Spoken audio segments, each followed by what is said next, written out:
அண்மை செய்தி தருமபுரி மாவட்டம் ஏரியூரில் நிலத்தகராறு காரணமாக இருதரப்பினரிடையே மோதல் ஏற்பட்டிருக்கிறது. பிரபாகரன், நாகராஜ் தரப்பினர் ஒருவரை ஒருவர் தாக்கிக் கொண்டதால் அங்கு பரபரப்பு ஏற்பட்டிருக்கிறது. இருதரப்பும் போலீசில் புகார் அளித்த நிலையில் ஒருவரை ஒருவர் தாக்கிக் கொண்டனர். நடுரோட்டில் தாக்கிக் கொண்டதை அடுத்து இருதரப்பையும் காவல் நிலையத்திற்கு போலீசார் அழைத்துச் சென்றிருக்கின்றனர். இதுகுறித்த காட்சிகளும் வெளியாகியுள்ளது. தருமபுரி மாவட்டத்தில் நிலத்தகராறு காரணமாக இருதரப்பினரிடையே மோதல் ஏற்பட்டிருக்கிறது. கூடுதல் விவரங்களை செய்தியாளர் நவீன் வழங்க கேட்கலாம். நவீன், வணக்கம். இந்த சம்பவத்தின் பின்னணி என்ன? வணக்கம். தருமபுரி மாவட்டம் பெனாரம் அடுத்துள்ள ஏரியூர் பகுதியில் வசித்து வரும் பிரபாகரன், ஜீவா, மற்றொரு தரப்பான நாகராஜ் ஆகிய மூவரும் ஏரியூர் பகுதியில் வசித்து வருகின்றனர்.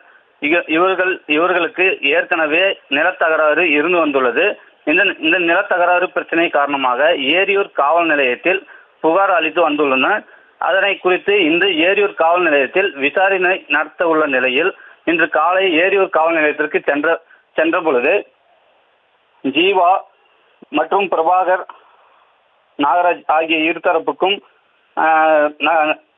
நடுரோட்டில் அடிதடி ஏற்பட்டுள்ளது. இந்த தகராறு காரணமாக அக்கம்பக்கத்தினர் காவல் நிலையத்திற்கு தகவல் தெரிவித்தனர். தகவலின் பேரில் காவல்துறையினர் மூவரையும் காவல் நிலையத்திற்கு அழைத்துச் சென்றனர். இதனை அடுத்து இந்த பிரச்சனைக்கு காரணமாக இருந்த பிரபாகரை காவல்துறையினர் கைது செய்துள்ளனர். விவரங்களுக்கு நன்றி நவீன். செய்திகளை உடனுக்குடனும் துல்லியமாகவும் தெரிந்து கொள்ள சப்ஸ்கிரைப் பண்ணுங்க.